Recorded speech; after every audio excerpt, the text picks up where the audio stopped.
अस्सलाम वालेकुम जी, मैं हूं लतीफ़ रहमानी और आज हम बात करेंगे स्कूल ऑफ थॉट्स में पहला जो हमारा स्कूल ऑफ थॉट है स्ट्रक्चरलिज्म। उसके बारे में बात करेंगे और इसके कॉन्सेप्ट्स को क्लियर करेंगे, इसकी हिस्ट्री भी देखेंगे और देखेंगे कि बेसिकली इसके अंदर बात क्या की गई है। तो स्टार्ट करते हैं जी।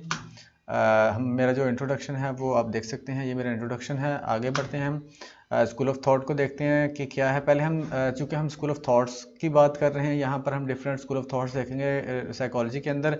तो हमें सबसे पहले पता होना चाहिए कि एक स्कूल ऑफ थॉट का मतलब क्या होता है, ताकि हम इसको प्रॉपर तरीके से समझ सकें। तो देखते हैं जी, अ सेट ऑफ आइडियाज़ और opinions about something that are shared by a group of people.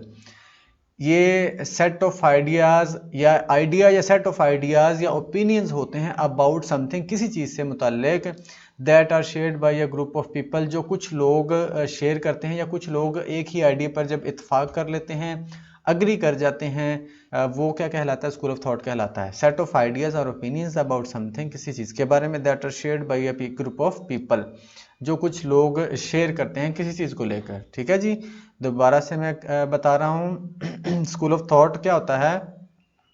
ये आइडियाज़ या सेट ऑफ आइडियाज़ होते हैं या पॉइंट ऑफ एग्रीमेंट होता है किसी चीज़ से मुतल्लिक, या कोई ओपिनियन होता है जो कुछ लोग दे रहे होते हैं किसी एक चीज़ से मुतल्लिक। ठीक है जी, उसको स्कूल ऑफ थॉट बोलते हैं।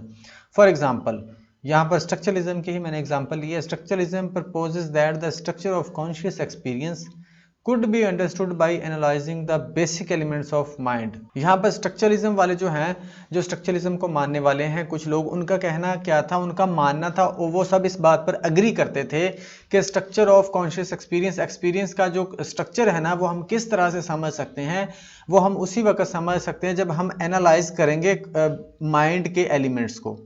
माइंड के एलिमेंट्स को जब हम एनालाइज करेंगे, उस वक्त हम समझ सकते हैं कि स्ट्रक्चर क्या है, हम जो एक्सपीरियंस कर रहे हैं उसका कॉन्शियस एक्सपीरियंस का स्ट्रक्चर क्या है, ये उसी वक्त हम समझ सकते हैं जब हम माइंड के एलिमेंट्स को एनालाइज करते हैं। ठीक है जी, ये स्ट्रक्चरलिज्म को मानने वालों का ये एग्रीमेंट था। इस पॉइंट पर वो सारे एग्री करते थे, जो भी स्ट्रक्चरलिज्म को फॉलो करते थे। ठीक है जी, तो इससे साबित होता है कि स्कूल ऑफ थॉट क्या होता है? सेट ऑफ आइडियाज और ओपिनियंस होते हैं about something that are shared by a group of people. कुछ लोग जब एक आइडिया पर एग्री कर जाते हैं, उसको स्कूल ऑफ थॉट बोलते हैं।